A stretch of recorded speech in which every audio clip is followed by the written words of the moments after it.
Just do this. Okay. What is it? No, on the other Shiny? side. Yeah. This is from my chapstick. I feel like it's a thin layer more than anything. It's fine. If it looks off, I'm blaming you, mother. Yeah, it's better. Hello.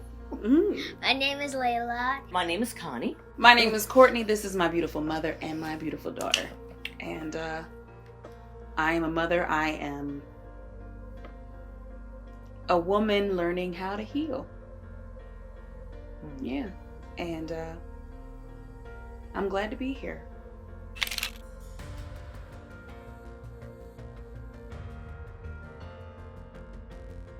This is 3 generations, right?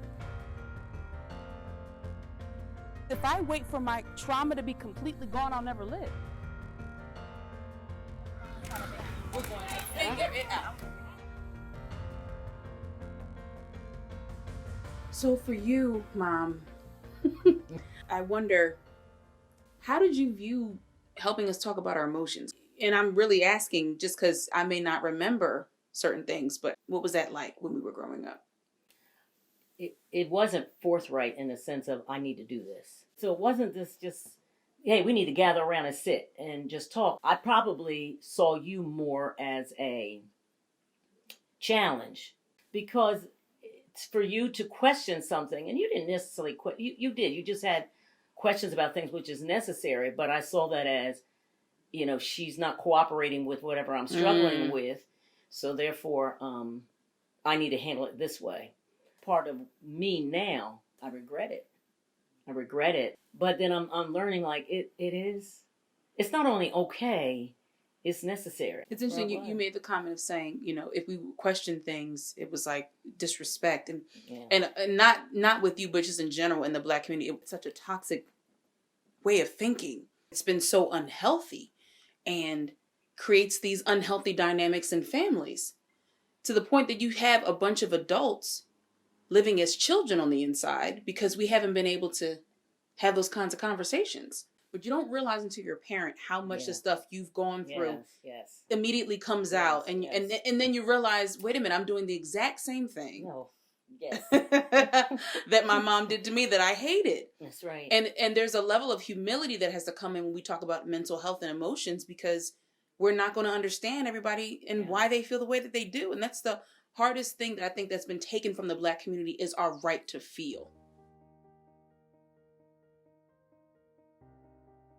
It was really helpful when we talked earlier about mental health. I've really been thinking about it, and it's one thing to talk about it and intentionally, but then when life shows up and then it hits you about what you said, you don't want it to be like just for the purpose of a teachable moment, and not to put it into practice.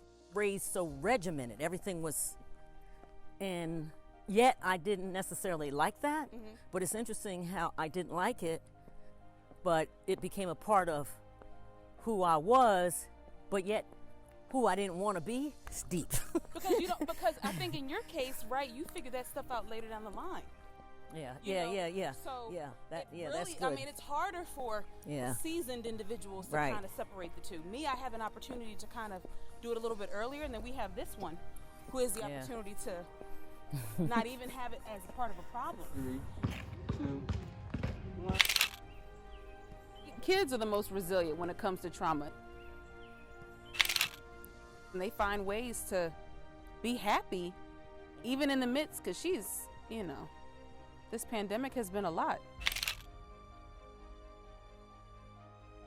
Have you ever looked at a picture and remembered exactly where you were at that time emotionally? Thinking about mental health and how happy we were in these pictures, but I remember the day before, and when I got there, I was not in that space. I was not happy, struggling with my emotions and feeling stifled with sharing how I felt. And I share this because I think we as Black people, and people in general, have to remember mental health and emotional healing is a journey. And it's not all going to be okay all the time. I feel like that was one moment where I felt like, just let it go for now. It's okay. You can handle it. You'll deal with it. It matters. Have fun. And I was able to let go of it and just have fun. And these smiles were authentic. Yeah. They remind me that healing is a journey. Yeah. And there are great moments along the way. Doesn't mean we didn't all have our own stuff we're still thinking about, but I'm grateful we took these. I'm grateful we have them. You all learned on your individual journeys. It wasn't nourished with your parents, but you all learned the importance of that, and I'm so glad for it. I'm glad. I would have liked to have been able to, and that's the reason why I'll pour it on her now. Yeah, but the past, I mean, it is what it is, but I know. Knowing that you can still move forward. You can still progress. If I could give any advice to Black families, be kind to yourself. Whether you're a parent, whether you're a child, be intentional with explaining how you feel instead of blaming. The only way we're taught how to express our emotions is when we're angry, and so it's automatically coming at somebody else, even though they may be the reason. It never helps you to get to the source of what's going on inside. And the more you ask, you really start to understand what's going on underneath the surface. It's hard to start a healing process if you really don't understand how you feel. And that's where the arguments come, which is why I think Black families, we can't ever get to the healing portion because we're so busy fighting each other instead of having empathy for each other and recognizing that we're all hurting because of all different reasons. Each generation is being taught different things. So I also see the importance for families to embrace and acknowledge and even celebrate in the moment whatever somebody else is feeling. Encourage them to talk and just embrace whatever they feel and don't take it personally because it's never meant to be personal. You don't have to know it all. You don't have to, it's just healing to be able to have those kinds of conversations and acknowledging it. Half the problems would stop if we just acknowledge what happened as real. That's why I said be kind to yourself, because you're going to mess up and you're going to have moments. And because restraint, especially when you're triggered, is hard. But I think if we're kind to ourselves, we don't give up, no matter how hard it gets. Take a break, but don't give up.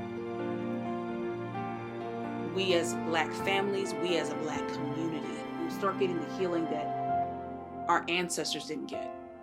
We're doing it for them. We're doing it for us. And now that we have the freedom to do so, ridding ourselves of the generational curses and the cultural curses that have been placed on us, that we've inhabited as this is who we are. No, we can get rid of that. So that would be my prayer and words of love to Black families, because this is some real stuff.